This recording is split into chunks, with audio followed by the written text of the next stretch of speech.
Hello दोस्तों, नमस्कार। आज की इस 10 मिनट सीरीज में जेआईबी पीपी में हम कवर कर रहे हैं लीगल एंटिटी आइडेंटिफायर। दोस्तों, जैसे कोई भी कंपनी होती है, उसके डायरेक्टर्स होते हैं, उनकी एक केवाईसी में एक पहचान होती है, एक संख्या होती है।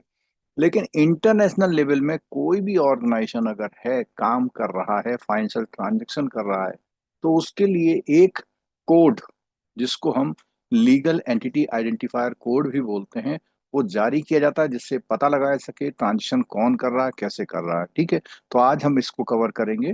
अब इसमें सबसे पहले बात आती है कि ये क्या है, कैसे है। तो सबसे पहले हम बात करेंगे, सब ये है 20 नंबर का एक अल्फा न्यूमेरिक कोड इशू किया जाता है, जिससे उसकी पहचान होता है लीगल एंटिटी आइडेंटिफायर।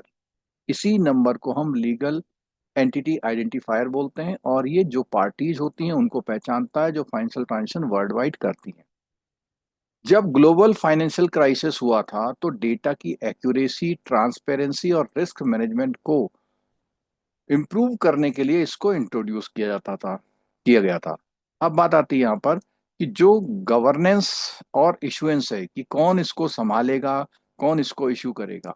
तो global legal entity identifier foundation है, जिसको GLEIF भी बोलते हैं। ये एक ग्लोबल अथॉरिटी है, और इंडिया में legal entity identifier India limited, इसको ये जिम्मा सौंपा गया है, जो कि CCIL की एक सब्सिडरी है। तो CCIL की ये सब्सिडरी है, जिसको GLEIF मैंने एक्रेडिट किया गया, यानी मान्यता दी है, तो ये इंडिया में ये नंबर जारी करता है। अब बात आती है इंडिया की एप्लीकेशन। इंडिया में कैसी एप्लीकेशन है? तो जो भी ओवर द काउंटर मार्केट में ट्रांजेक्शन होते हैं, उसमें जो भी participant rupees interest rate derivative में काम कर रहे हैं, फॉरेक्स डेरिवेटिव में काम कर रहे हैं, या क्रेडिट डेरिवेटिव में काम कर रहे हैं, इन सब के लिए मैंडेटरी है। बैंक और बोरोवर की अगर हम बात करें, तो जो कॉरपोरेट बोरोवर है, जिनका एक्सपोजर 5 करोड़ और उससे ज्यादा का है, उनको मस्ट है ये ऑब्टेन करना।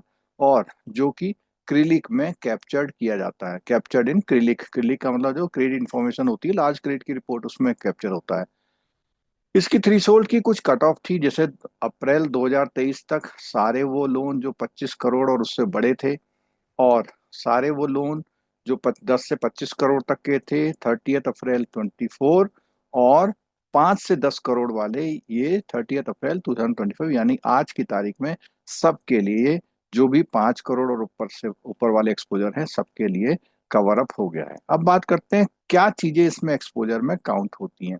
तो दोस्तों, इसके एक्सपोजर में काउंट होते हैं कोई भी फंड बेस्ड या नॉन फंड बेस्ड का क्रेडिट या इन्वेस्टमेंट का एक्सपोजर है, एग्रीगेट सैंक्शन लिमिट हो, आउटस्टैंडिंग बैलेंस हो, जो भी उसका ज्यादा है, वो भी इसमें एक्सपोजर, जो हमने देखा था ऊपर एक्सपोजर थे, वो सब इसमें काउंट किए जाते हैं। Extended guideline. अब इसके बाद बात होती है, जो अर्बन कोऑपरेटिव बैंक्स हैं, जो NBFC हैं, उन पर भी अवेलेबल हो ये एप्लीकेबल हो गया है। बोरोवर्स जो भी LEI के बिना वाले हैं, उनको कोई भी नया सैंक्शन और रिन्यूअल नहीं किया जाएगा, ये गाइडलाइंस आ गई हैं। एग्जाम्पशन, सेंट्रल स्टेट गवर्नमेंट जो होते हैं या एजेंसीज होती हैं, उनके लिए कंपलसरी नहीं है। Wider coverage. एंटिटी जिनकी नेटवर्थ 2000 मिलियन रुपीज से बराबर या ज्यादा है, इन RBI रेगुलेटेड मार्केट्स, जो गवर्नमेंट है, मार्केट मनी में जिसमें भी RBI रेगुलेट करता है, इस मार्केट में अगर कोई भी ऐसा है जिसकी नेटवर्थ इतनी है, उसको भी कवरेज में लाया गया है। Non resident entities also require LEI।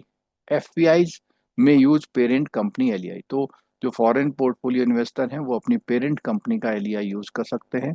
Payment system की बात करते हैं यहाँ पर। LEI is mandatory for transaction. अगर 50 करोड़ या उससे ज्यादा का कोई भी ट्रांजेक्शन RTGS NEFT से हो रहा है, तो उनको LEI ऑब्टेन करना मस्ट है। 1 अक्टूबर 2022 से AD कैटेगरी 1 के जो बैंक हैं, उनको भी LEI ऑब्टेन करना है। FEMA के अकॉर्डिंग जो भी ट्रांजेक्शन 50 करोड़ से ऊपर है, तो जितने AD कैटेगरी 1 के बैंक्स हैं, उनको जो भी ट्रांजेक्शन ऐसा हो रहा है, उनका जो है LEI लेना मैंडेटरी किया गया है।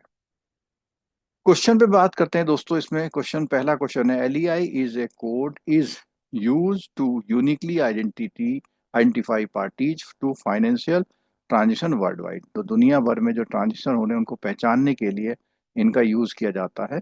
तो इसमें जो है पहला पॉइंट आता है हमारा 15 डिजिट का अल्फा न्यूमेरिक नंबर है 20 का अल्फा न्यूमेरिक है 25 का अल्फा न्यूमेरिक है 12 का डिजिट है। तो हमने देखा था कि 20 अल्फा न्यूमेरिक जो नंबर है उनका होता है legal identifier code. Next question पे आते हैं। एक्सप्लेन, ये तो हो गया। नेक्स्ट है, in India LEI codes are issued, कौन इशू करता है? क्या आरबीआई, सेबी, या legal entity identifier India limited, या मिनिस्ट्री ऑफ फाइनेंस? तो हमने देखा था सीसीआईएल की एक सब्सिडरी है, वो जो है ये कोड इशू इंडिया में करती है।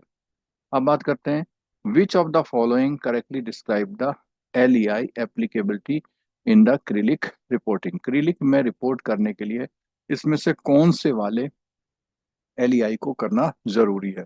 पहला पॉइंट है, corporate borrower with exposure ₹5 crore and above must obtain LEI. दूसरा है, ओनली 50 करोड़ से ज्यादा वाले। यहाँ है 25 करोड़ या उससे ज्यादा वाले। यहाँ है बोरोवर विद एक्सपोजर 10 करोड़ से ज्यादा वाले। तो हमने शुरू में ही देखा था जिनके पास भी कॉर्पोरेट बोरोवर है 5 करोड़ या उससे ज्यादा का एक्सपोजर है उसको मस्ट है एलईआई ऑब्टेन करना। अब बात आती है इसमें से कौन सा स्टेटमेंट जो है करेक्ट है। एक्सपोजर 25 करोड़ से ज्यादा, कब? अप्रैल 23 को। 10 से 25 के लिए 24 को, और 5 से 10 के लिए 25 को। तो हमने देखा था दोस्तों कि 5 से 10 करोड़ वालों को 2025 तक ये ऑब्टेन कर लेना है, 10 से 25 वालों के लिए 24 था, और 25 करोड़ ऊपर वालों से के लिए था 23। तो ये वाला पहला ऑप्शन जो है हमारा करेक्ट है। ठीक है, नेक्स्ट क्वेश्चन पे आते हैं। कॉम्बिनेशन का क्वेश्चन है, identify the correct combination regarding LEI applicability. UCBs and NBFC are covered under LEI guidelines. तो हमने देखा था कि एक्सटेंशन में इनको भी कवर कर लिया गया है। Borrowers failing to obtain LEI will not get new sanction renewal. तो जिनके पास LEI नहीं है, उनको नया लोन नहीं दिया जाएगा, बिल्कुल ठीक है। Department of central government are exempted, बिल्कुल ठीक है, ये वाली बात भी ठीक है। Public sector undertaking are exempt. तो इसमें हमने देखा था कि जो पब्लिक सेक्टर की अंडरटेकिंग है, अब देखिए एजेंसी बोला था, यहाँ पे क्या बोला था? सेंट्रल गवर्नमेंट, स्टेट गवर्नमेंट की प्लस उसकी एजेंसी बोला था, पब्लिक सेक्टर अंडरटेकिंग नहीं बोला था। पब्लिक सेक्टर अंडरटेकिंग एग्जेम्प्टेड इससे नहीं है, उनको आइडेंटिफाई लेना पड़ेगा, यानी फर्स्ट, सेकंड और थर्ड जो है यहाँ पर करेक्ट है। नेक्स्ट क्वेश्चन पे आते हैं, which of the following statement are correct about LEI payment system in India?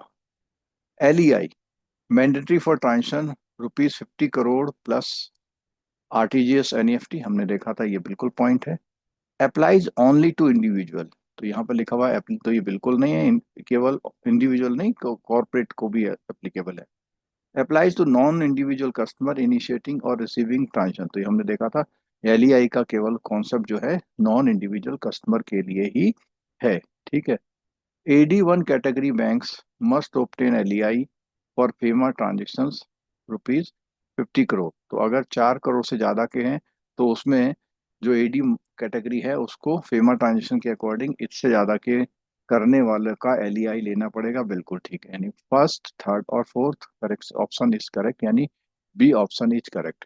दोस्तों आज का लेक्चर अगर आपको अच्छा लगा हो तो लाइक कीजिएगा, चैनल को सब्सक्राइब कीजिए, बेल आइकन दबाइएगा, लिंक को शेयर करिएगा। आप सब लोग लेक्चर के लिए आए, आप सबका बहुत बहुत धन्यवाद। मिलते हैं दोस्तों ऐसे ही और यूजफुल लेक्चर के साथ। Thank you so much.